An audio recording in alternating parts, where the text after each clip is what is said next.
Early morning mob. Peeping in the window, Early got your morning phone mob. and cats moving around me. Early morning mob. With a Criptoknight bullet.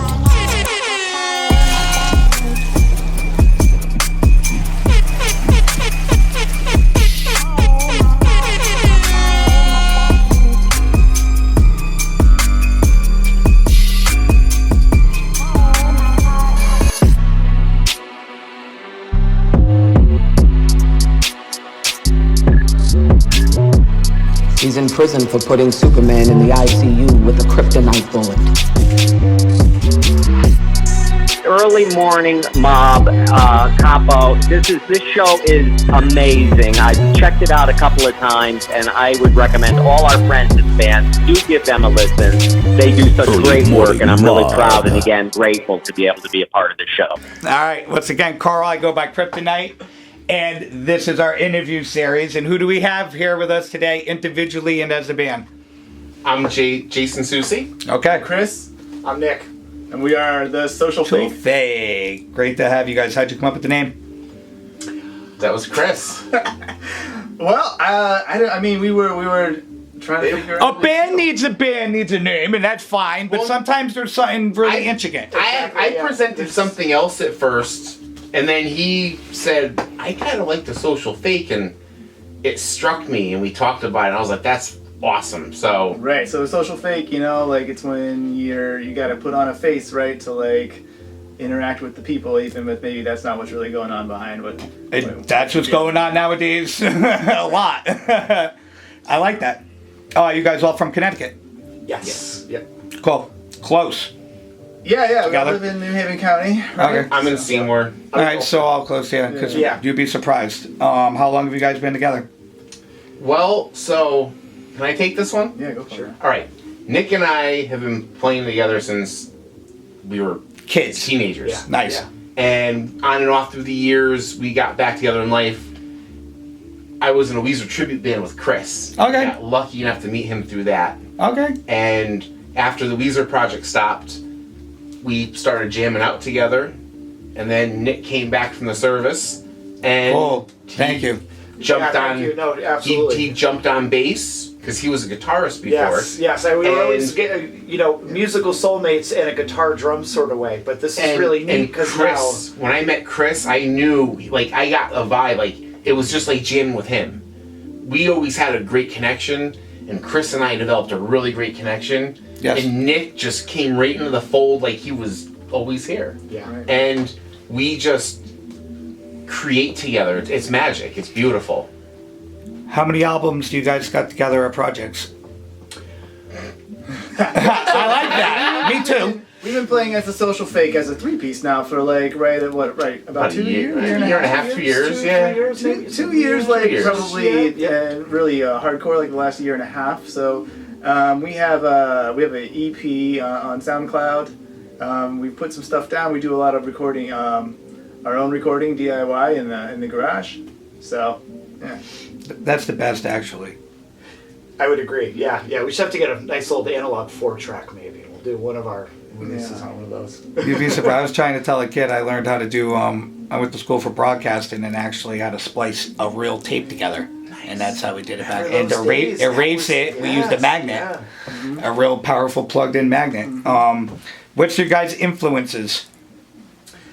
Musical influences. So I guess I'll start. I'm very heavily influenced. I guess I have an eclectic mix. I like everything music in general. I'm just a huge fan of music. Me too. Right, and I like everything from classic stuff. I like everything. and then Yes. Up to the Police. Nowadays, I'm listening to a lot of Helms Lee Yes. and Melvins. I'm kind of in that kind of kick right now, and so an eclectic, but everything I think musically. And I feel like we're all kind of like that to some degree. Just a huge pretty appreciation. eclectic. I think for this project we're definitely influenced by some real classic rock and roll sounds, right? Yes. As well as some of the heavier time. newer Helms Lee type thing. But I think in a lot of our stuff you're gonna hear a lot of real blues and jazz influence on some of the underlying structures of the songs. Yeah. So For sure. Yeah, I would. Yeah, that's like the best way to describe us. I think I would try. I would think something along the lines of like a bluesy rock thing that meets like an indie sort of heavy, weird kind of thing, and it just kind of naturally happens. We never aimed for that at all, but it just kind of is what naturally comes out. Some stuff is kind of dark and moody and heavy, and other stuff can be like very kind of lighthearted, bluesy, kind of optimistic. Yeah, foot It's stomper. good to have a good range in your catalog. I like dark and moody, but It's whatever comes out of us. Same here. Then maybe that. Yeah. And we're also one of those bands that we play something and it's not always played the same way twice. yeah, cool. Yeah. There's always some nuance. It's different. It's whatever mood we're in, and we all mix together, and it gels into something. I like that. What's your guys' creative process? Well, we just get stoned in the garage and we jam. Same. And then something comes out where we're like, that's cool. Listen to it. That's cool. And that goes hand in hand sometimes with the latter of what you said, because I do songs with Capo Frank, and he'll be like, I thought the song was done. He'll come back and it sounds totally different. It's like, no, well, and I got high. And it's so true. I think it depends on our mood, and sometimes the music's like that. It takes on a life of its own, you know, and it's really whatever it wants to be in that moment. Yeah. And so we all feed off each other very well. Yeah, pretty much all of our songs I think originated as us like kind of just jamming, like everything. Jam sessions, originates organically. And then even Control, like because you brought Control in, and that totally morphed into something completely different, but it was still the same structure. Yeah, it's crazy. Yes. And that's true too. We can't forget about that because Chris is a primary songwriter as well. He writes a lot of stuff, and Jay actually, our drummer, writes a lot of stuff too. And it's really interesting because so Jay is not a guitar player or keyboard player, but he can get his ideas out. Yeah. And then Chris is really good at taking that and creating a whole song out of it, and it's really impressive actually how we do that. So shucks. Yeah, that's kind of ends up as like more of a producer side and record. I don't fancy that. I know that guitarists should have more rhythm and things, but no. I mean, Phil Collins was able to write songs and sing, and exactly. Yeah. I think writers are writers and performers are performers, and the band's always going to find somebody that can write. I like actually bands when they have more than one. They bounce ideas off of each other, and that's what I think seems to work. It's a whole whole unity kind of process. Yeah, everybody contributes. We push each other though. It's like we're always feeding off each other, and somebody does something, and then somebody else does something. Somebody reacts to that, and steel sharpening steel. Yes. Right? Yep. Any pre-show rituals, kind of to get yourself on the stage? About 3/4 of a gram. Yep. No, that's good. Yep. Maybe a beer. And then Liquid just courage. out, chilling out. We like to hang out together. We get a couple good group hugs in before we get on stage. A lot of love going on. I like to say that because it kind of gets into psyche 1 and 2. It might help some artist out there who might not get up there and show his talents because something stupid when you could go up there with your friends, or you could do the liquid courage or whatever. Absolutely right. Because the whole like we were talking about stage fright with somebody last time we were here, and the whole anxiety thing. It's like it's always going to be there to some degree, but it's like to be that example that like look, we're all coming from the same place. We're all just trying to share our creativity. So let's just do whatever we got to do to get up there and have fun and do it. Yep. Yeah. How would you like your guys' work to be remembered? In a hum and a whistle. I want it to be, I think like we enjoy making this music so much together that like for me, just one other person kind of like humming that tune some other time, one of those tunes, it's like, that's it, man. That's how I want it to be remembered. I want it to be like, gain its own life, sort of, I like that. I think that's one of the more interesting. I also take that as maybe people listen to your stuff so much that they know it so much. That's right. Right. I hope a lot of our songs evoke certain feelings for me. And there have been times where I've been like driving down the street and I listen to what we've been playing, and it's like sometimes I feel like I'm in a movie, and it's just like this just interest, like it just sucks me in and it makes me feel like I'm somewhere, and like I hope someone can feel that when they listen to it. Where can we find your work? Yeah, you can find us on Instagram. You can find us on Bandcamp.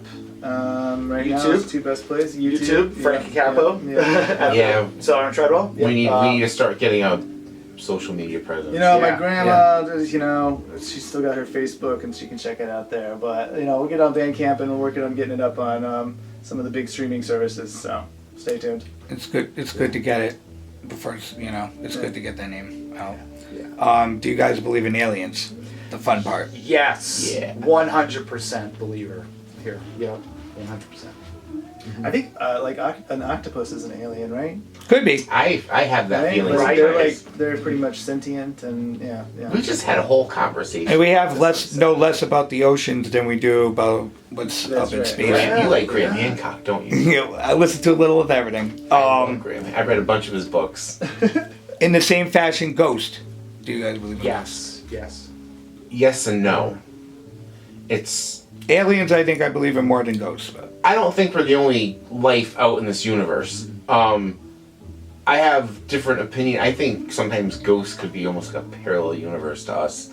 Like there's multiples of us, and sometimes if the frequencies shift enough, maybe it becomes transparent or That's what I think active in here. sometimes. No, Right? it's- The two universes like kind of colliding, and you're Yeah. almost seeing behind the veil a little bit or something. yeah, no, I Yeah. get it. Bigfoot So if you too. believe Maybe in- that's the case of Bigfoot. If you believe in string theory, you have to believe in ghosts. Well, it could go hand in hand. You never know. No, We haven't proven that false yeah, yet. no, that's right. Do you guys sing in the shower? And if you sing in the shower, should that be considered practice? Yes and yes. Yes, and yes. Although I Yes don't and sing no. in the band, but yeah. Definitely. I sing in the shower, and I don't think it's considered practice. Not for me, at least. Okay. Definitely sing in the shower. It's not practice, but it's a good place to for ideas to originate. I hum. It's pretty acoustic too. I hum in this. Yes. A nice shower. I can get a good and it gets really bassy. Crash test dummies. Yeah, there you go. Yeah. Exactly. Well, I Perfect reverb going, right? I get really baked, and then I get in the shower, and it's like I hear bass lines in my head. Yeah. And I hear guitar. Yeah, no, riffs, it's a great spot. and, Yep. and it's like, and then I try to get out so I can get to my phone and get Yep. the idea down as quickly as I possibly can.